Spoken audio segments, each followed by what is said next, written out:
우리에게는 행복할 권리가 있듯이 세상이 아무리 힘들어도 견뎌내기 어려운 시대라도 아합 왕의 시대에도 엘리야에게 하나님께서 정말 사소한 것으로 기쁨의 순간을 주셨듯이 우리는 여전히 오늘 그럼에도 불구하고 하루하루를 행복하고 기쁘고 즐겁게 살아야 된다는 거예요.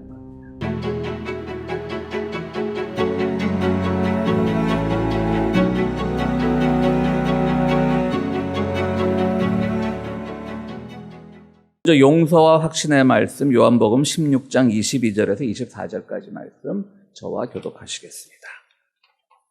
이와 같이 지금 너희가 근심에 쌓여 있지만 내가 다시 너희를 볼 때에는 너희의 마음이 기쁠 것이며 그 기쁨을 너희에게 빼앗을 사람이 없을 것이다.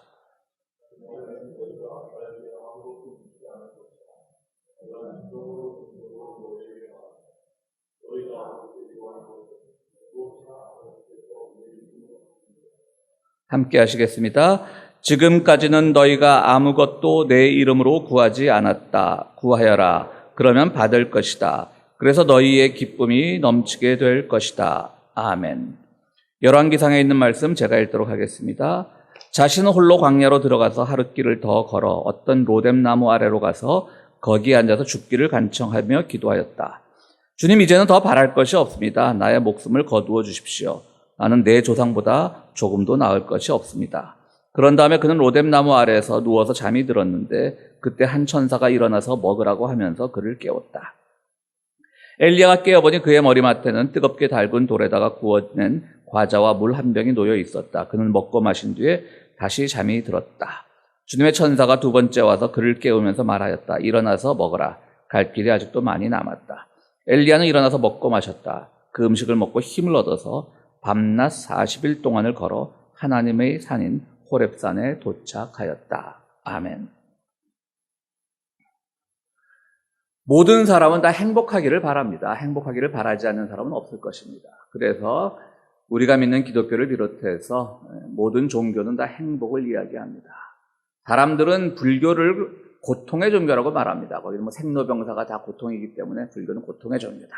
그렇게 말하지만 사실은 그래서 일체계고 모든 것이 고통이라고 말하지만 그것도 불교에 대한 오해에서 나온 말입니다. 불교는 고통의 종교가 아니라 역시 불교도 행복을 찾는 종교입니다. 왜 생로병사, 낫고 늙고 병들고 죽고 하는 것이 왜 고통인가를 그 원인을 깨달아서 행복하게 살자는 것이 불교의 가르침 아닙니까? 우리 석가모니께서 예전에 이제 처음 수행의 길에 나서면서 도를 깨우치기 전에 녹야원, 사르바나라고 하는 곳인데요. 거기서 이제 그 보리수 밑에서 이제 득도를 위해서 고행을 하셨지 않습니까? 그런데 그때 이분이 21일 만에, 그러니까 그 돌을 닦는 그 공간에는요, 다른 그 인도라고 하는 나라가 좀 지형도 그렇고 기후도 그래서 많은 그 도인들이 나오지 않습니까? 종교의 기원도 되고요. 그러니까 다른 도인들도 많이 돌을 닦고 있었는데 석가모니가 가만히 생각해 보니까요. 그때는 석가모니가 아니겠죠. 그의 본명 고타마 시타르타겠죠. 시타르타가 가만히 생각해 보니까 요즘 내가 뭐 하고 있는 거지? 라고 하면서 21일 만에 그 수행을 접었습니다. 그러니까 잘 모르는 사람들은 시타르타를 비난을 했죠. 야, 저 도딱으로 돌아서 겨우 21일 만에 접어? 근데 21일 만에 시타르타, 석가모니가 깨달은 것은 뭐냐면 내가 지금 뭐 하는 거야? 나 혼자 행복한 건 좋아. 근데 나 혼자 행복한 무슨 재미가 있지? 이런 겁니다. 무슨 말인고 하면 그래서 사람들은 잘 모르고 시타르타가 21일 만에 수행을 접은 것을 두고 비불교권에서 막 비난하는 사람들도 있는데 우리 예수님은 40일을 금식하셨는데 그러면서 막. 근데 오히려 그분은 그것이 불교의 특징이고 불교의 장점입니다. 여러분 도라고 닦는 것은 자기 혼자 도 닦고 자기 혼자 만족하면 그렇게 행복한 게 없어요. 시타르타는 지금 고생하면서 20일을 굶어가면서 막 도 닦는데 자기는 행복한 거예요. 여러분 무념무상 아무 생각 없이 살아보세요. 얼마나 행복한데요. 근데 시타르타가 느낀 거는 나 혼자 행복하면 이게 뭐지? 이건 아니다. 그래도 접은 거예요. 그러니까 그건 비난이 아니라 오히려 그분이 일찌감치 깨우친 거죠. 21일 만에 오히려. 남들은 몇 달씩 몇 년씩 고행을 하는데요. 다른 수도자들은 이분은 일찍 접었던 것이죠.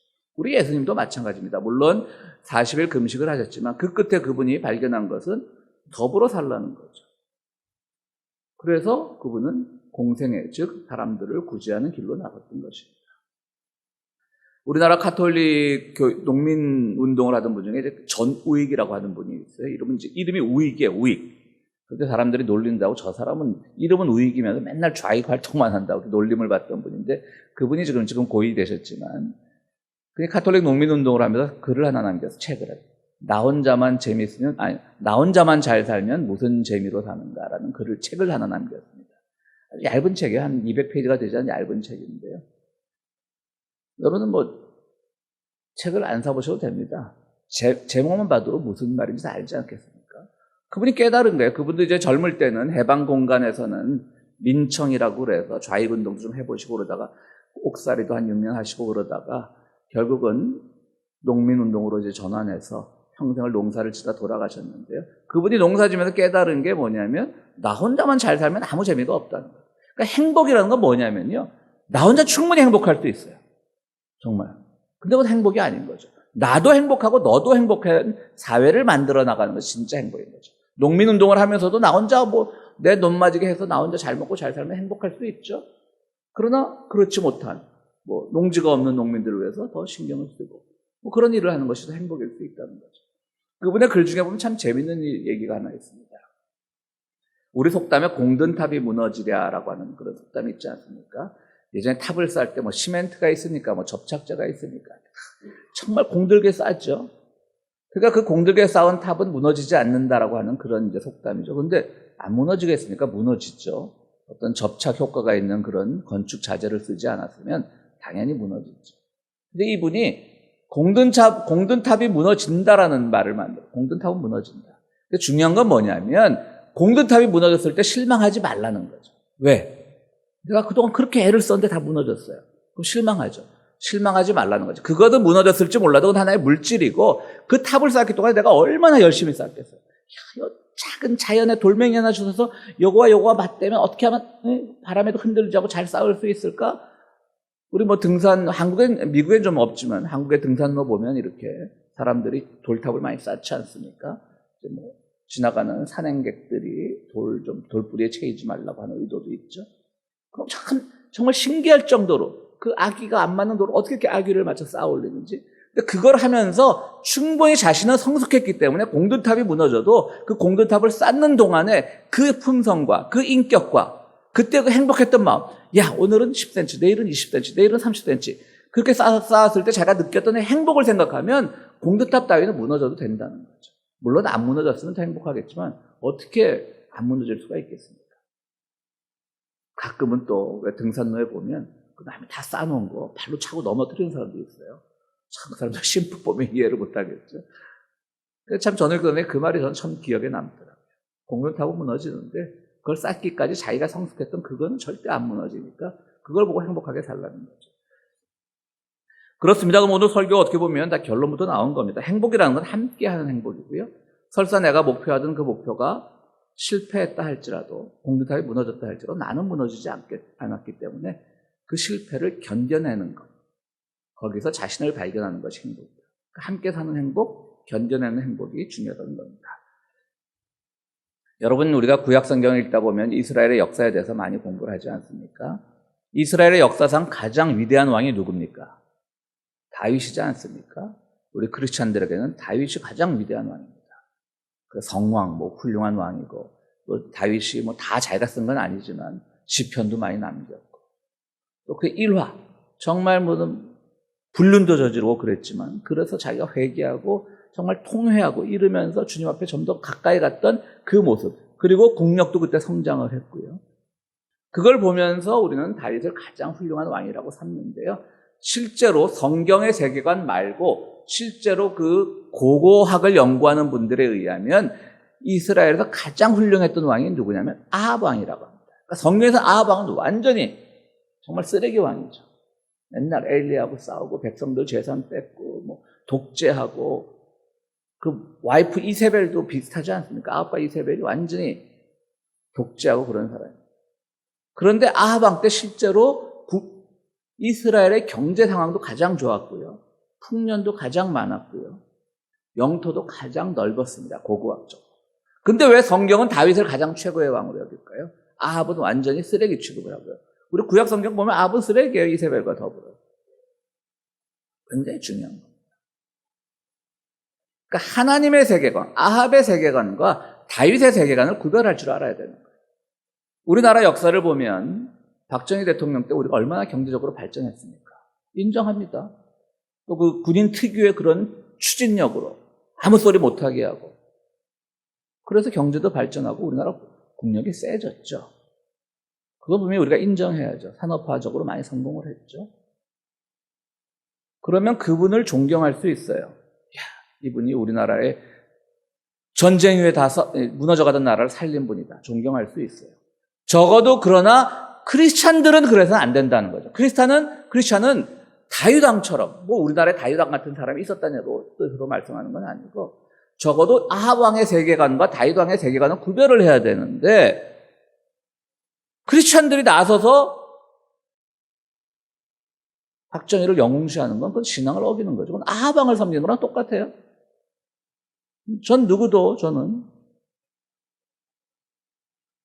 그런 박정희식의 경제 발전이 잘못됐다고 생각하지 않고 분명히 우리나라에 공헌한 바가 있습니다. 부정하지 않습니다. 그러나 그건 존경의 대상과는 다르다는 거죠. 아합 왕은 나봇이라고 하는 사람의 포도원도 뺏었습니다.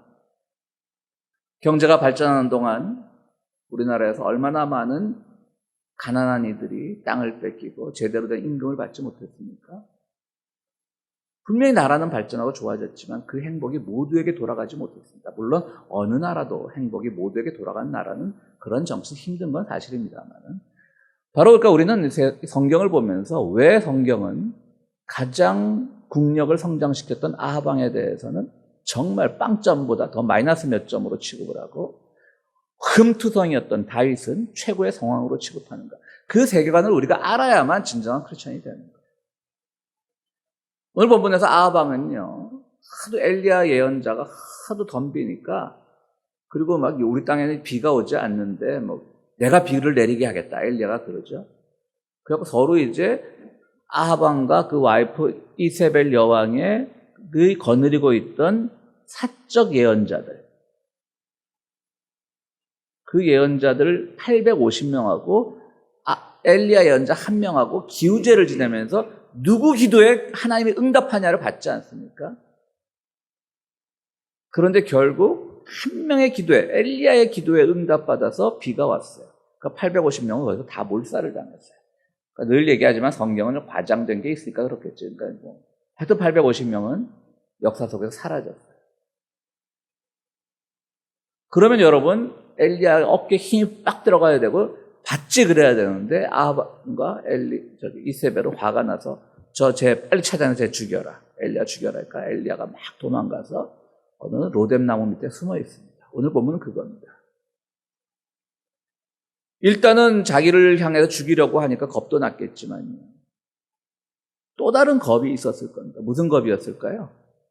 야, 나한테 정말 이런 능력이 있었어? 저 850명. 쟤들도 보니까 뭐 요즘 말로 하면 어느 신학교 나오고 다 훌륭해 보이는데, 어느 교회 목사고 어느 교회 담임 목사고 몇천 명 모이고 훌륭해 보이는데, 나 혼자 이 아무런 보잘것없는 내가 저 사람들을 다 꺾어서 나한테 그런 능력이 있어? 그것도 사실은 두려움이죠. 감당이 안 되잖아요. 감당이 안 되니까 두려움. 그래서 도망을 갔는데 천사가 와서 그를 깨워서 먹을 것을 줍니다. 그래도 그냥 또 잡니다.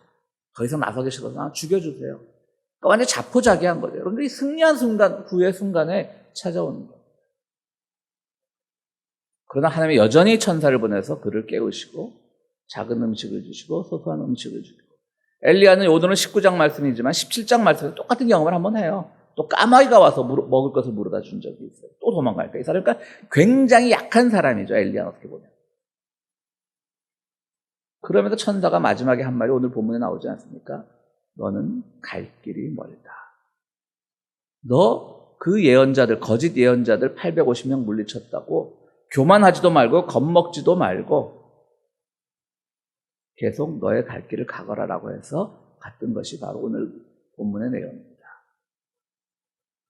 그렇습니다, 여러분. 우리가 살아가면서 뭐 정치적으로 독재를 한 사람들도 그렇고요.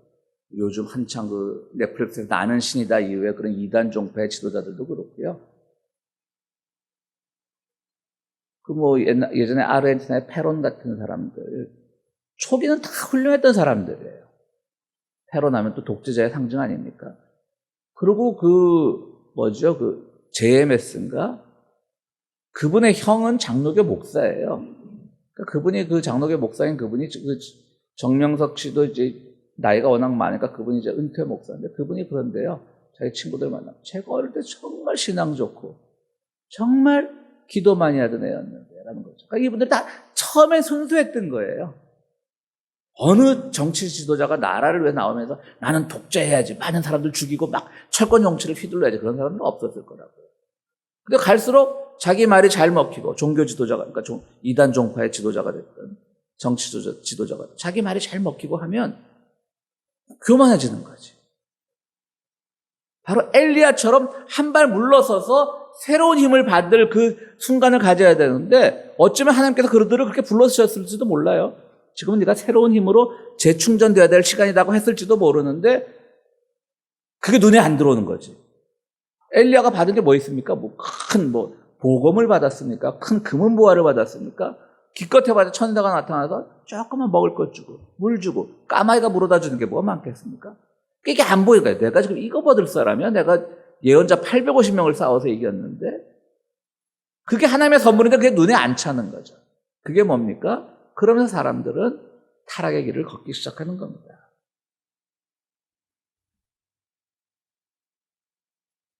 오늘은 한국전쟁 발발 73주년이 되는 날입니다. 아까도 말씀드렸듯이 그날도 일요일이었다고 하네요. 그래서 우리가 저희 세대는 어릴 때 윤리를 반공도덕이라고 불렀습니다. 참 한 나라의 초등학생들한테 가르치는 과목 제목에 반이 들어간 게 말이 됩니까? 반공도덕. 거기 보면 여러 가지 일화들이 많죠. 누구는 맨손으로 적의 탱크를 물리치고, 일요일 날 휴가 나가 있던 군인들이 그냥 다 자대로 복귀해서 애국적인 싸움을 하고 막 그런 얘기 많이 있습니다. 물론 그날의 그 비극은 다시 있어서는 안 되겠죠. 그러나 지금 그 전쟁을 기억하는 세대는 많지 않은데요. 남한이나 북한이나 그 전쟁을 소비하고 이용하는 건 똑같습니다. 서로 상대방을 악마화합니다. 그게 무슨 도움이 되겠습니까? 말씀드렸듯이 지금 우리 최 선생님이 한 13살 되셨어요? 전쟁통에? 그 정도 되셨겠죠? 제일 우리 교회 어른이신 그분들이 지금 그 당시 13살이었습니다. 대부분 전쟁을 기억하지 못합니다. 그런데 뭘 안다고 그냥 그건 말이 안 되는 거죠. 그 전쟁 당시에도요, 사람들이 결혼도 하고 그랬습니다. 애도 놓고 그랬습니다. 저희 부모님만 해도 1951년 2월인가 결혼하셨더라고요. 전쟁통에 결혼하셨어요. 전쟁통에 누나도 놓고, 지금 막 생각해보니까 형은 종전 휴전회담 이후에 막 태어났네. 형은 53년 9월생이니까. 저는 한참 좀 뒤에 태어났지만. 수많은 슬픔의 서사들이 있죠. 학살당하고. 학살은 양쪽이 똑같이 학살하지 않았습니까? 그 학살의 기억만 가지고 있어 화해가 되겠습니까? 안 되잖아요. 또 많은 사람들이 꽁보리밥 먹고 감자 먹고. 그것은 그 힘을 얻어서 새로운 힘으로, 전쟁통에서도 말씀드렸듯이 결혼하고 아이 놓고 그런 단순하고 행복한 소소한 삶이 가능했던 것처럼 그것은 그럼에도 불구하고 우리가 살아남았다는 것을 기억해야지 그때 저희 적군들 때문에 우리가 말이야 감자나 먹고 꽁보리밥 먹고 그렇게 지냈다는 게 아닌 거죠. 그래서 살아남았던, 그럼에도 불구하고 하나님이 우리를 인도하셨던 그 기억을 하라는 얘기인 거죠. 저희 어머니는 그러니까 50년이죠. 51년에 결혼하셨고 50년에 대학 다닐 때 서울 용산에 있는 남영동이라고 사셨다 그래요. 저희 외갓집이 이제 다 경상도 분들인데 서울로 일찍 올라와가지고 거기 사셨는데 9.28에 막 인천에 이제 유엔군이 상륙하면서 그냥 인천에서 이제 서울 수복하려고 막 대포를 쏘아대는 거죠. 이제 9월 28일 전이겠죠. 그러니까.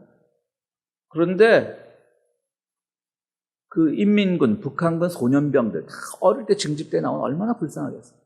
그 아이들이 폭격을 피하고 막 남의 집 1000m 막 도망가더래요. 그때 여대생이었던 우리 어머니는 불러들여서 대접을 했대요. 어릴 때 그거 들었을 때 우리 엄마 좀 가상이 수상해 보이더라고요. 혹시 우리 엄마가 그리고 물도 주고 좀 폭격 좀 그치면 가라고. 그리고 도망가라고.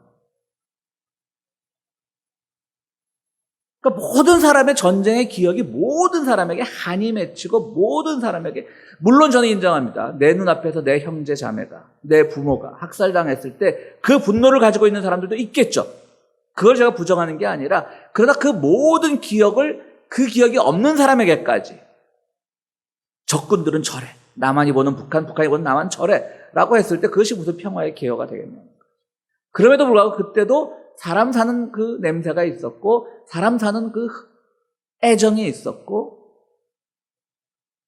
사랑이 있었다는 거죠. 주님은 우리들에게 그런 힘을 주시는 겁니다.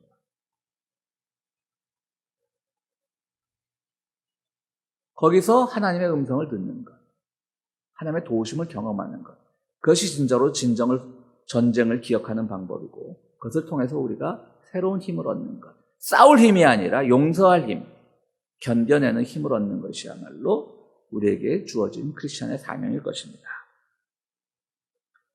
오늘 우리 고국 대한민국이나 우리가 살고 있는 미국이나 참 견뎌내기 어려운 시대를 살고 있습니다. 물론 아합 방식으로 생각하면 하나도 어려운 시대가 아니에요. 미국도 그렇고 한국도 그렇고 풍족한 사람들은 풍족하거든요. 나날이 발전하거든요. 우리 한국들 다녀오시면 너무 발전했다 그러잖아요. 아합 방식으로 생각하면 견뎌내기 쉬워요. 근데 다윗 방식으로 생각하면 견뎌내기 어려운 시절입니다. 우리가 사는 미국도 지금 권좌에 앉은 바이든도 뭔가 믿었지 못하고, 트럼프도 믿었지 못한데 트럼프는 다시 한번 대통령 해보겠다고 그러고, 한국도 여전히 그러고, 일본은 저 오염수를 방류한다 그러고, 사람들은 다 듣고 싶은 얘기만 들으니까 과학자들도 반으로 쫙 갈려갖고 아무 문제 없다고, 한쪽에서 문제가 크다 그러고, 그러니까 다 자기의 진영에 따라 듣고 싶은 것만 들어요. 근데 오염수 문제는 여러분 과학의 문제가 아니라 윤리의 문제예요. 과학적으로는 그 넓은 바다에 세슘 좀 풀리면 뭐가 문제가라는 사람들도 있고 아니다 큰 문제라는 사람들도 있고요. 또 어떤 사람들은 이미 바다가 오염될 만큼 오염됐는데 지금 와서 난리냐고 그런 일본 편을 듣는 사람들도 있고 그렇지 않다는 것도 있고요. 과학적으로 저도 잘 모르겠습니다. 봉준호 감독의 괴물 영화처럼 한강에 독극물이 흘러들어가 갑자기 물고기들이 괴물이 돼갖고 땅 위로 올라온 일은 없을 겁니다. 그렇게 극단적인 일은 물론 당연히 발생하지 않겠죠. 그건 윤리의 문제입니다.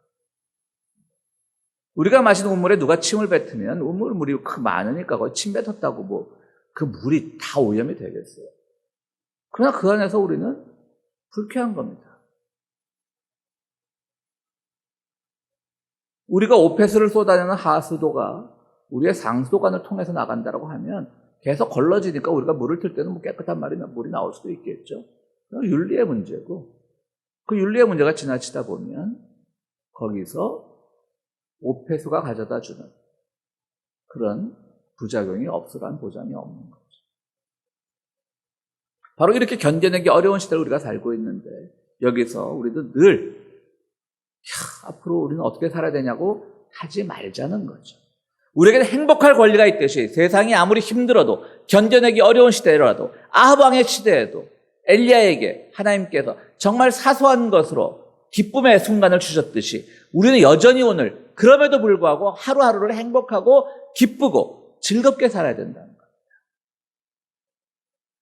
아무리 내 마음에 들지 않는 그런 일이 내 눈앞에서 벌어진다고 할지라도 그것 때문에 늘 인상 푹 쓰고 세상의 운명과 세상의 역사를 다 자기가 책임진 듯이 그렇게 살지 말고 우리는 하루하루가 늘 기뻐해야 된다는 거예요. 하루하루가 늘 행복해야 된다는 거죠. 주님께서 그걸 가르쳐 주신 거예요. 오늘 주님이 요한복음에서 말씀하시지 않습니까?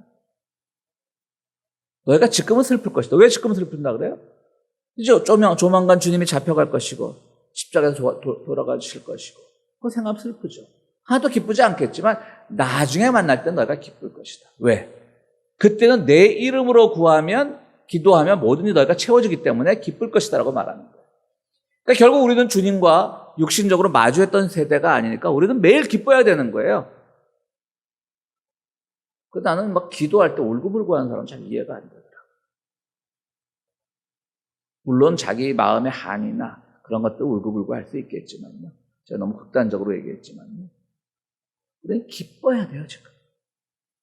역사가 뭐라 그런들, 그걸 외면하고 난 관계없어 그런 게 아니라 지금 내가 기뻐야지 모든 사람들이 기쁠 수 있는 행복한 사회를 만들 수 있는 힘이 나오는 거예요. 그게 바로 오늘 엘리야가 보여준 기적의 힘이고요. 오늘 주님께서 오늘 말씀하신 내 이름으로 구하라고 하는 거예요. 내 이름으로 구하는 게 뭐예요? 우리가 기도 끝나고 예수님 이름으로 기도합니다라고 하는 것이 무슨 뜻이냐면 예수님처럼 그렇게 하겠습니다. 예수님이 언제 폭력하라 그랬어요? 예수님이 언제 전쟁하라 그랬어요? 예수님이 언제 약자들을 괴롭히라 그랬어요? 예수님이 언제 나와 다른 방식으로 사는 사람을 혐오하라 그랬어요? 증오하라 그랬어요? 안 하셨잖아요. 예수님 이름으로 구한다라고 하는 것은 예수님 뜻대로 사니까 내 인생 자체가 행복해지고 내 인생이 행복하니까 예수님이 바라는 그 세상을 위해서 우리가 행복하게 만들 수 있도록 우리가 힘을 얻는다는 거죠. 근데 사람들이 잘 몰라요. 왜 모르냐면 말씀드렸듯이 엘리야 같은 그런 하찮은 것으로 우리에게 주님께서 채워주시니까 이건 아니겠지. 내가 힘들 때마다 채워주셨는데 안 보이는 거예요. 그분 보아가 와야지. 갑자기 내 육신이 보기 좋게 아주 보란듯이 튼튼해져야지. 강건해져야지. 갑자기 우리의 삶이 개선이 돼야지. 이런 걸 기대하고 있지만 주님은 보이지 않는 곳에서 정말 천사가 물어다주는 그런 까마귀가 물어다주거나 천사가 제공하는 그런 아주 하찮은 음식처럼 그것이 그러다 큰 힘을 주는 그것을 우리가 스치고 모르고 지나간다는 것이죠. 그래서 오늘 엘리야나 오늘 주님께서 요한복음에서 하신 말씀은 너희들부터 행복하고 기쁘게 살아라. 오늘 설교 제목은요. 우리가 언제쯤 기뻐할 수 있을 건데요. 그 언제의 방점이 찍힌 게 아니라요. 지금 우리는 기쁘게 사는 거예요. 이미 우리는 기쁘게 살아요. 왜? 주님의 뜻대로 구하니까. 주님의 이름으로 구하니까. 그러니까 우리는 벌써 기쁜 삶을 살고 있어야지만 우리가 힘을 얻어서 세상도 기쁘게 할 수 있고 세상도 행복하게 할 수 있는 겁니다. 그래서 주님께서 우리에게 주신 겁니다. 요즘 제가 교회 말고 우리 교인들도 물론 마찬가지지만요. 밖에서 만나는 분들은 너무 심각하게 세상을 살려고 그러는 것 같아서 우리가 행복해야 되고 우리가 즐거워야지 세상도 모두 즐거워집니다. 그것이 주님이 우리에게 약속하신 거고요. 그것을 통해서 우리는 새로운 주님과 함께 새로운 세상을 만날 수가 있는 겁니다. 바로 지금 주님의 음성을 경험하고 주님의 이름으로 기도하십시오. 그럼 행복해집니다. 그리고 그 안에서 우리는 새로운 힘을 얻게 됩니다. 오늘 설교를 마치면서 박노해 시인의 길이 끝나면이라는 시를 가지고 여러분들과 함께 나눠볼까 합니다. 시 전문은 아니고 끝 뒷부분입니다. 길이 끝나면 거기 새로운 길이 열린다. 한쪽 문이 닫히면 거기 다른 쪽 문이 열린다. 겨울이 깊으면 거기 새봄이 걸어 나온다. 내가 무너지면 거기 더 큰 내가 일어선다. 최선의 끝이 참된 시작이다. 정직한 절망이 희망의 시작이다. 여러분, 정직한 절망. 오늘 절망적인 상황을 산다는 다윗의 세계관으로 보면 분명히 절망적인 상황인데요. 그러나 그것이 희망의 시작입니다. 그러니까 희망이 있다는 건 기쁘다는 것이고 하루하루를 행복하고 즐겁고 기쁘게 사는, 그래서 우리의 기쁨이 온 세상에 전파될 수 있는 그런 삶을 사시는 여러분들이 되시기를 간절히 바랍니다. 함께 말씀을 생각하시면서 기도하시겠습니다.